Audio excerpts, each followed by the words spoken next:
and welcome back.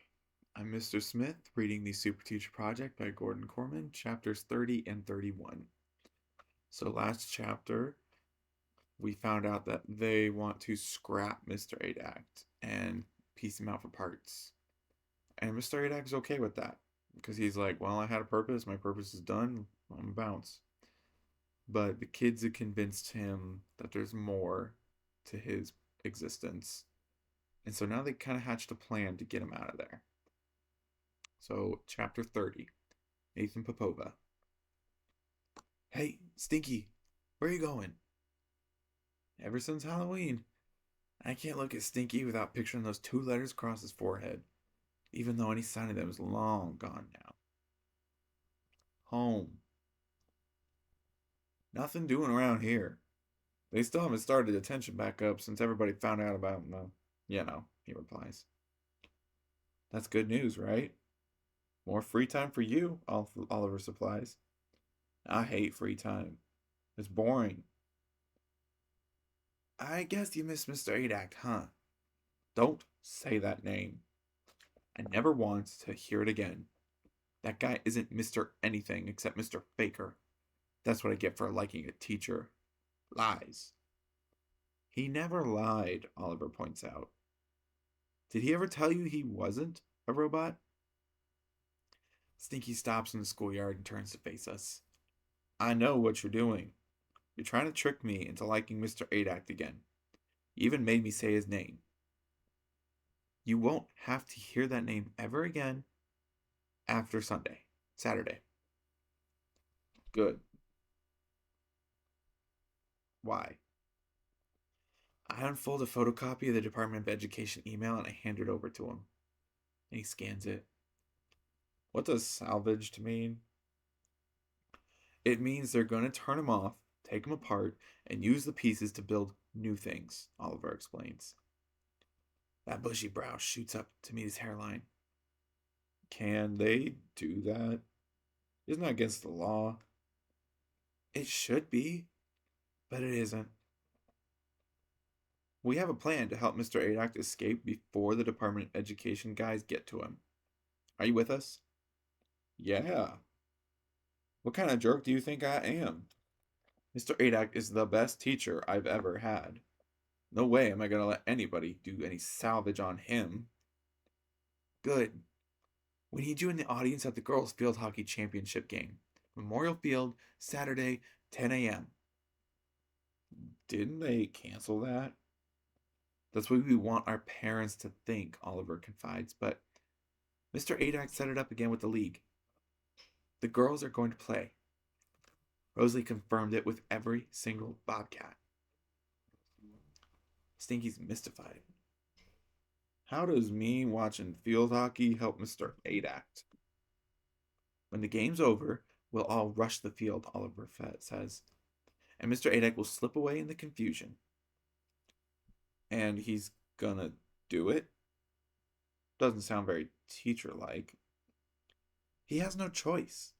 It's a matter of life and salvage. Figures, Mia Spinelli hands the photocopied email back. You get a month of detention for a few late slips, but the government is stripping people for spare parts. It's fine. So you'll help us? He really, really listened to me.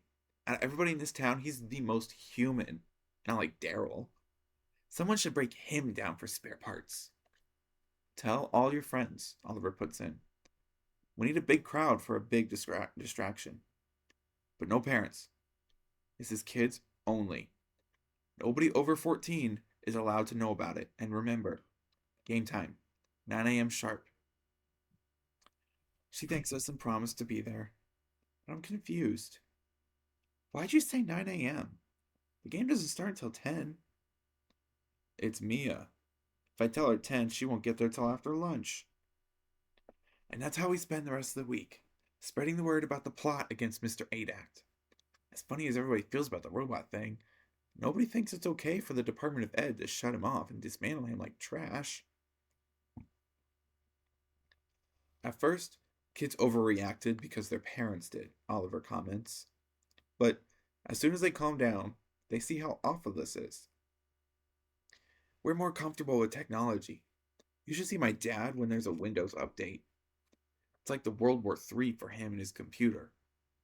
My house comes into view as we round the corner. I feel like we've talked to half the school and they talk to the other half, but it's impossible to know for sure if we're gonna get the kind of crowd we need. What if what if nobody shows up and he gets caught? We did everything we could do, Oliver soothes. What about Crumlich? We never brought him into this. When it comes to broadcasting a message, he is golden. Oliver shakes his head vigorously. There are two ways this plan can go. One is a lousy turnout, and the other is too many parents. Telling Kevin is like going on Radio Free Europe. He'll blab to everyone. Pretty soon it'll reach the Bobcats' families. If the game's off, then so's the escape. Friday's the last chance to make sure all the bases are covered for tomorrow. I know my Oliver alert should be wailing like a banshee, but I can't worry about that. It's too important. We have to spend all day reaching out to people we might have missed. If we're going to save Mr. Act, everyone counts. Daryl corners me in the boys' room. Mia gave me all the details. I can be there tomorrow. Mia? I thought things were complicated with you guys. How? We barely know each other, he says. Actually, I was kind of thinking of asking her out. You know, after we save Mr. Act. Just before third period, Avalon pulls Oliver and me down to the Barker's office. I have an idea. I'm printing up flyers to pass out at the game tomorrow. Then, when it's time for Mr. Act to disappear, we can throw him in the air. That's perfect, Oliver approves. Everyone's attention will be drawn up to the papers in the wind. When they look down again, Act will be gone. I came up with a great slogan, she says. From the stack turning out on the laser printer, she holds up the top page. The message is in bright teal blue. It says, Coach Act is unreal. Oliver is himself. I love it. I love it. I love it, Avalon. I thought of putting his picture there, Avalon exclaims, but I didn't want to turn out to be a wanted poster. Lunch is the only time that we can speak to Act without his student teacher nosing around. It's doubly important today, since we have to finalize our plans and make sure that everyone is on the same page. At our usual table, we wait for him to notice us and come by. Instead, he continues his patrol of the cafeteria. Kids are ignoring him, even though most of them know the plans for his big escape tomorrow. Furtive glances dart his way, but nobody speaks to him. The lunchroom is every bit as quiet as it has been since word got out about our new teacher. Oliver has a different concern.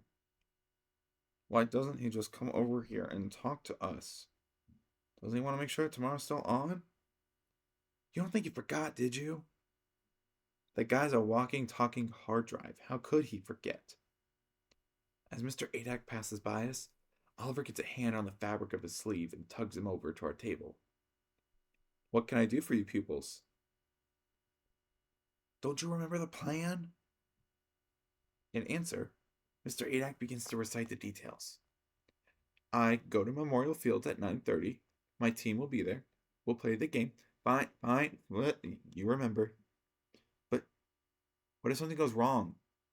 For instance, what if Mr. Perkins gives you a hard time? Oliver cuts in. Oh, he won't. He's happy that the game is still going to be played.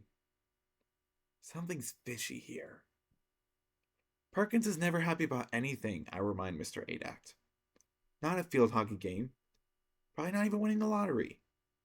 The guy's a total crab. There's one thing you do have to do for me, Mr. Adak says. There is a GPS tracker located in a small port on my back. I can't reach it myself. Before the game, you'll have to remove it. Otherwise, wherever I go, they will find me. Oliver and I exchange worried glances. We're just beginning to understand how complex this whole operation is going to be, and how easily it could fall apart. You've got it, Mr. Adak. Oliver promises. And if we strike oil in there, we'll split the profits with you, 50-50. There are no fossil fuels anywhere in my body, the teacher replies seriously. I am a zero emissions unit powered entirely by solar cells. And with that, he moves on to the next table. Good thing he told us about that tracker chip. Mr. Adak's pretty sharp. I guess. But you'll notice I was right about him. No sense of humor. If he's the most advanced technology in the world, we've got a long way to go before they build a funny robot. As the afternoon drags on, I find it harder and harder to pay attention in class. Just the idea of what we'll be trying to do tomorrow and what might happen to him if we do fail, it just presses on me like a weight. I keep thinking about that GPS chip, and I wonder how many details like that we might not know about. Any one of those could sink the whole plan. Even Oliver seems stressed, and it takes a lot to worry about Oliver. There are too many things that could go wrong here. Right before dismissal, Principal Candiotti comes on the PA system. Good afternoon.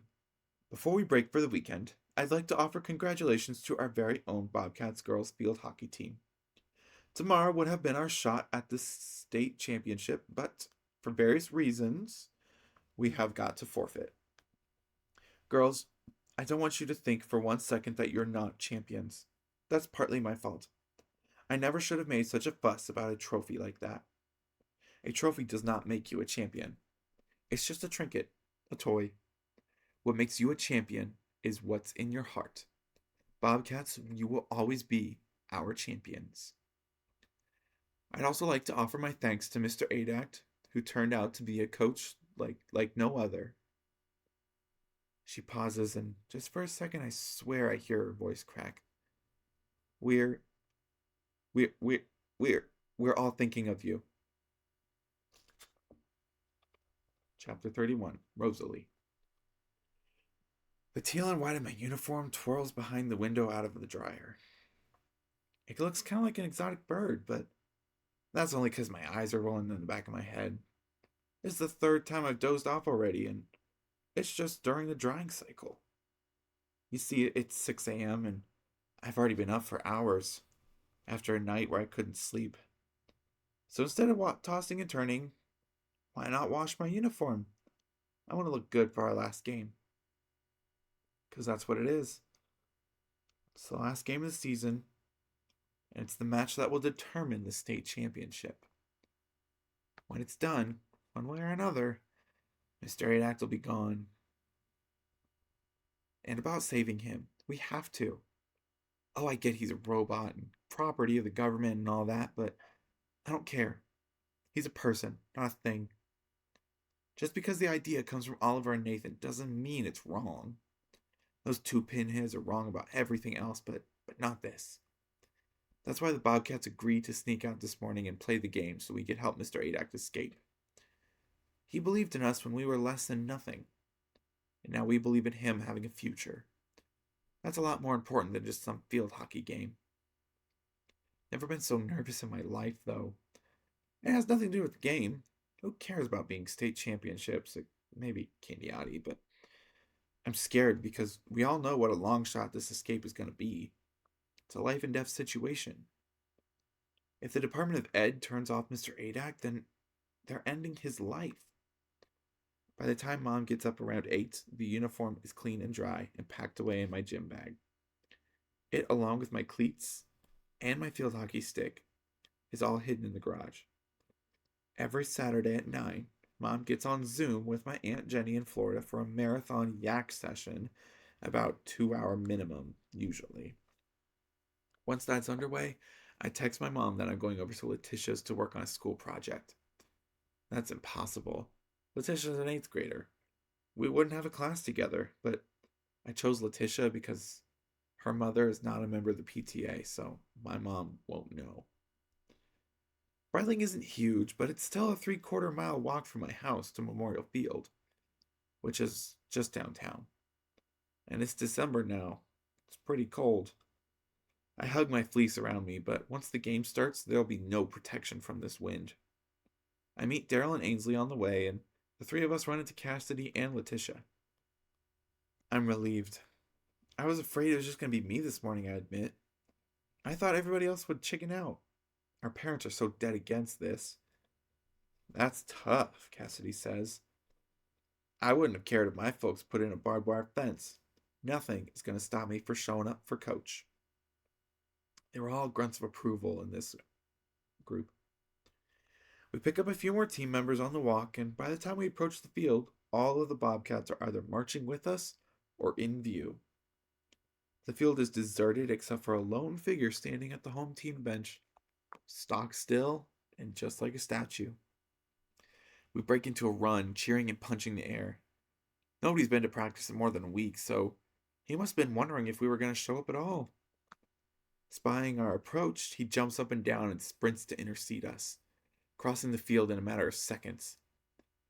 It occurs to me that this is a 500-plus-pound piece of machinery about to wipe us out before we can even get on our cleats. But he stops short and we swarm him. I don't think I've ever been so glad to see anybody. The first thing I notice is that Mr. Perkins is nowhere to be found. I almost burst out. Run! Get out, go, now, while no one can stop you. Forget the game, Mr. Adact. Forget us. Save yourself. I remember what Oliver and Nathan said, that he could have taken off any time this week, but he wouldn't. He has to have his Bobcats play one last game. And my heart swells. We miss you, Mr. Adact. And then everyone says it, from the lowliest 7th grader right on up to the team captain like Cassidy. I noted the absence of you pupils as well. It is cold today. Let's keep moving to stay warm. We head for the field house to get changed. So, if the kids so clearly care about him, why would they ditch him in the first place? Why do you think?